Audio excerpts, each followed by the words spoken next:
Sir, जो सरकार की ये जो पहल है, एक गारंटीड पेंशन सुनिश्चित करने की योजना है, यूनिफाइड पेंशन स्कीम। क्या कहेंगे सरकार की इस घोषणा के बारे में?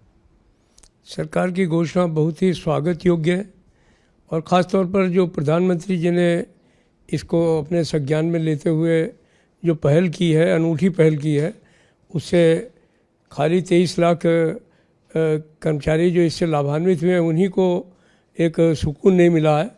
देश के तमाम कर्मचारियों को इस बारे में बहुत ही खुशी हुई है कि देश के मुखिया ने, देश के प्रधानमंत्री ने कर्मचारियों की समस्या को हल करने के लिए पहल करने का काम किया। क्या खास बातें हैं इस यूनिफाइड पेंशन स्कीम में जिसका फ़ायदा आप लोगों को मिलेगा? इसका लाभ जो है, मान लीजिए कोई पेंशनर मर गया तो उसके मरने के बाद में उसके जो परिवार है, फैमिली है, उसको 60% पेंशन देने का फैसला हुआ है। तीसरी बात यह है कि अगर मान लीजिए कोई पेंशनेबल सर्विस नहीं हो पाती है किसी की, उसको भी मिनिमम 10,000 रुपये पेंशन मिलेगी। कर्मचारियों पर इसका कोई अतिरिक्त भार नहीं पड़ेगा, ये कितनी बड़ी राहत की बात। हमारे जो वर्तमान प्रधानमंत्री हैं, हम लोगों ने पीछे 7वां वेतन आयोग की रिपोर्ट आने के बाद में हड़ताल का नोटिस दे दिया था, तो उस समय निगोशिएशंस हुए थे, एक श्रीनिवासन कमेटी बनी।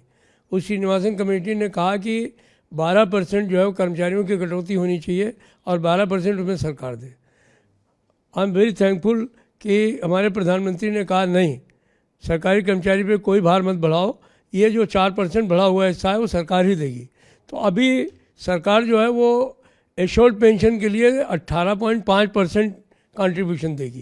कर्मचारियों के लिए किस तरह से ये आप इसको बेहतर मानते हैं, यूपीएस को ओल्ड पेंशन स्कीम के मुकाबले? हमको पहले मिलता था डिफाइंड पेंशन सिस्टम में 50% तनख्वाह मिलती थी और डियरनेस रिलीफ मिलता था, वो पूरा देने का काम हुआ है। फैमिली पेंशन मिल गई है, मिनिमम पेंशन मिल गई है।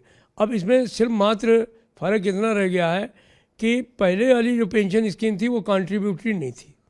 ये पेंशन आज की तारीख में भी कंट्रीब्यूटरी रहेगी, लेकिन जो कंट्रीब्यूशन 10% कर्मचारी देगा उसका एक हिस्सा उसको लमसम रूप में वापस भी आ जाएगा।